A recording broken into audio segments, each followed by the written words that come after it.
Asalaamu calaykum dhammaan walaalaha ku xiran Amjad ku soo dhawaada cashir cusub. Cashirkeena maanta waxaan ku baran doonaa sida coin aad uga iibsan lahayd ama aad uga iibsan kartid PancakeSwap iyo Uniswap adigoo isticmaalaya MetaMask.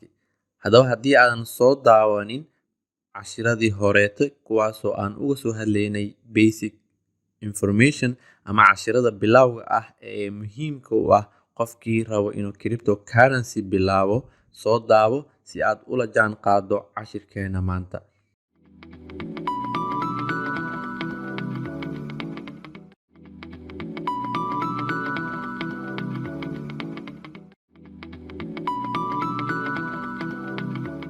Haddii aan guda galno, ugu horreyn waxaan u baahannahay inaan soo degsano appka loo yaqaano MetaMask.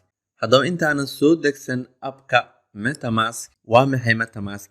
MetaMask waa boorso kaasoo decentralized ah, laguna keydsan karo ama lagu gadi karo Ethereum, waxyaabaha Ethereum-ka ku dhisan iyo coinanka ku dhisan Binance Smart Chain-ka, iyadoo la isticmaalayo decentralized exchangeska ama exchange-yada decentralized-ka ah sida PancakeSwap iyo Uniswap. Haddaba MetaMask ma ahin exchange-ga Binance oo kale ama Coinbase oo kale ma ahin, because of exchange-ga waa centralized waaye, qolo ayaa gacanta ku hayso. Haddii uu kaa lumo passwordkiisa, waxaa samayn kartaa forget ayaa samayn kartaa, ama waxaa la xiriiri kartaa supportiga exchange-gaas. Laakiin MetaMask-gu waa boorso taasoo decentralized ah, aysan xakumeynin qof aan adiga ahaynin, waxaana lagu siinaa ama marka aad samaynayso waxaad laga rabaa inaad meel ku xafidato phrases ama xarfo kuwaasoo ah keyga ama furaha aad ku geli doontid. So marka MetaMask-gu waa application ama waa shay aad u muhiim ah, haddana u baahan in qofka uu sameeyo taxadir aad u fara badan. Okay, marka hadda waxaan soo dejinaynaa MetaMask. Step by step waxaan isku dayaynaa inaan akoon ka samaysano, aan xarfaheena meel ku xafidano, kadibna aan isku dayno inaan ka samayno PancakeSwap iyo Uniswap inaan coinan ka soo iibsano. Okay, marka waxaan joognaa Play Store-ka ama maxaa la dhahaa meesha wax la soo dego. Hadba telefoonka aad haysatay ku xiran tahay, waxaan ku qoraynaa MetaMask. Okay, MetaMask waxaan u jeednaa inay meesha soo baxday, loogadiisa ama calaamadiisa waata. Waxaa fiirin kartaa dadka la degay iyo review-ga ayaad eegi kartaa inaad iska fiiriso inuu yahay exactly MetaMask. Waxaadna aad ugu dadaashaa inaad qoraalka ama si saxan aad u qorto. Okay, waxaan dhahaynaa install. Okay, waxaa inoo soo degay MetaMask-geena ayaa inoo soo degay sida aad ka arkaysa halkan. Waxaanu galaynaa, waxaana ka samaysanaynaa wallet, boorso aan anaga leenahay ayaan ka samaysanaynaa. Waxaana lagaaga baahan yahay inaad xarfahaaga xafidato, aadana ku qorto warqad adiga ku gaara, ugu yaraan 2 warqad iyo wixii ka badan inaad ku qorato meelna dhigato. So okay, markii aan soo galno sidaan ay u muuqataa, waxaan leenahay get start. Waxaa soo qormay import secret recovery phrase iyo waxaa kaloo soo qormay waxa loo yaqaana create new wallet. So marka waxaan dhahaynaa qaybta create new wallet. Okay, no thanks. So marka hadda waxaan haysanaa akoonkeena oo ama walletkeena Ethereum mainnet. Marka waxaan rabnaa marka meeshaas ku dhufano, hadda wuxuu saaran yahay network-ga Ethereum ayuu saaran yahay, wax Binance Smart Chain ah ma noogu jiro. So marka hadda waxaan u jeednaa walletkeena waa ka, walletkeena wuxuu ka bilaabanayaa numberkaas ayuu wuxuu ka bilaabanayaa public walletkeena waa ka. Okay, marka waxaan rabnaa inaan ku soo darno Binance Smart Chain. Okay, waxaan taabanaynaa qaybta geeskaas ayaan taabanaynaa, waxaan tegaynaa setting. Okay, marka aan tagno network, markaan tagno add network ayaan dhahaynaa. Okay, network name haddaan iska dhahno Binance Smart Chain ama Binance Chain haddaan iskaga soo gaabano. Okay, meeshaan waxaa loo baahan yahay URL ama link inaan meeshaan soo gelino waxyaabahan kale ayaan sii buuxsanaynaa symbolka inuu yahay PMP.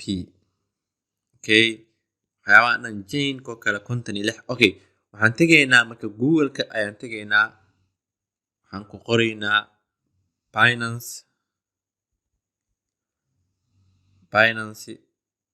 MetaMask.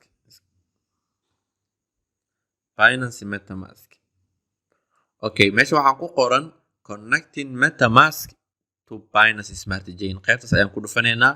waxaana website-kuna wuxuu yahay academy.binance.com. marka iska hubi mar walba website-ka.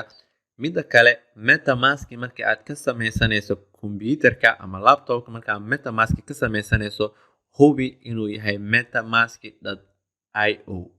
marka qaabka u qoran yahayna hubi inuu website-kana yahay website-ka saxan. iska hubi because of waxaa laga yaabaa inaad meel qaldan ku dhacdo. mar walba taxadir muuji. Okay, marka kan galno wuxuu ina tusayaa qaabka aan ugu xiran lahaynay iyo waxyaabihii aan sameyn lahayn step by step. setting ayuu ina tusay sida u muuqato, sida aan ugu soo darsan lahayn ayuu ina tusay. marka anaga maadaama aan naqaano waxaan kaliya u baahannahay inaan soo koobiyeysan linkigaas. Okay, waan riixnay copy inoo dheh. waxaa kale u jeednaa chain ID inuu yahay 56. waxaa kale u baahannahay block explorer-ha, waan soo koobiyeysan doonaa asigane. Okay, inoo celi halkan. Okay, aan dhahna Binance Smart Chain.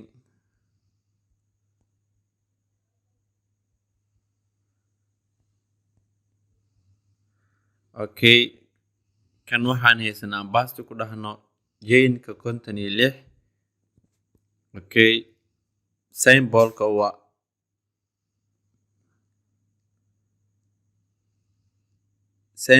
waa BNB. qaybtan kalena waa optional waay, qasab ma ahin. so marka haddaan ka baxno wuu inaga baxayaa marka aan dhahno add.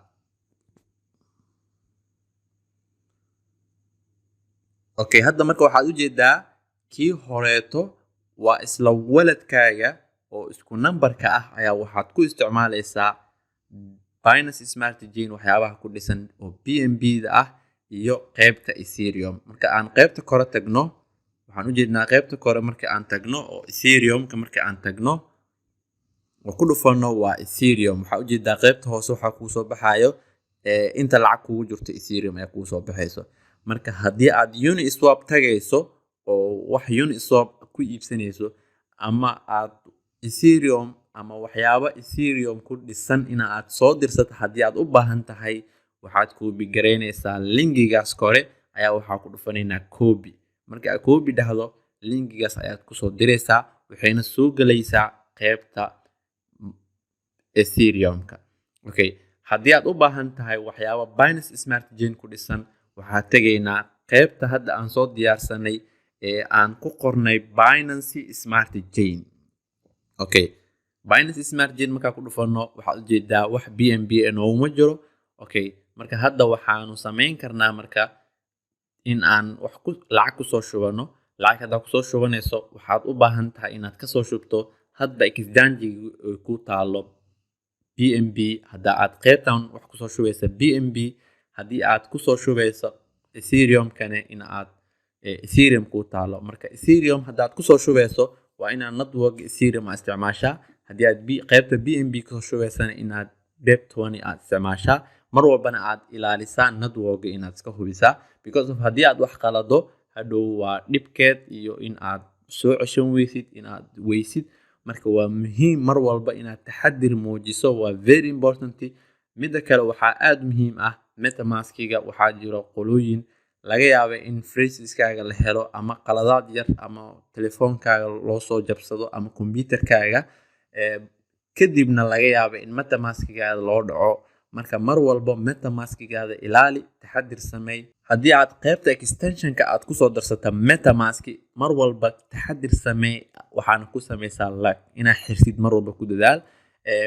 meelaha aad gelaysidna ka taxadir, waayo waxaa laga yaabaa MetaMask-gaaga furan in loo soo jabsado markaasna laga yaabay in wixii ku jiro lagala baxo. So taasoo kalena waa cashir aan aniga kasoo bartay cryptocurrency, waxaana igu dhacay in mar metamaskiga sidaasoo kale loogu soo jabsado iyadoo iska furan tahay metamaskiga waxyaabo ku jirayna lagala baxo. Marka mar walba taxadir samee, dadaal, waxaan waa decentralized, ma ahayn two step verification, uma baahno gmailka wax ma kusoo dhacayaan.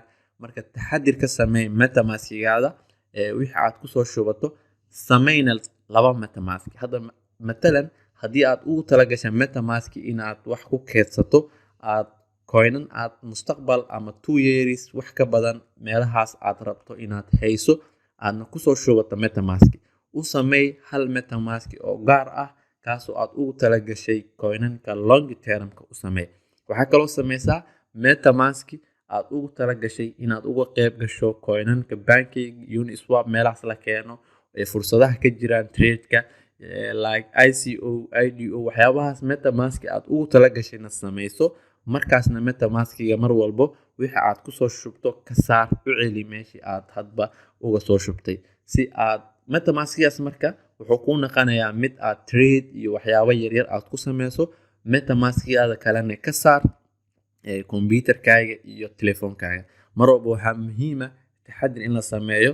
aaladahan aan isticmaalaynana ma ahayn 100% safe. okay, haddii aan soo laabano, waxaan rabnaa inaan isticmaalno PancakeSwap wax aan ka iibsano si aan u ogaano sida looga iibsado. okay,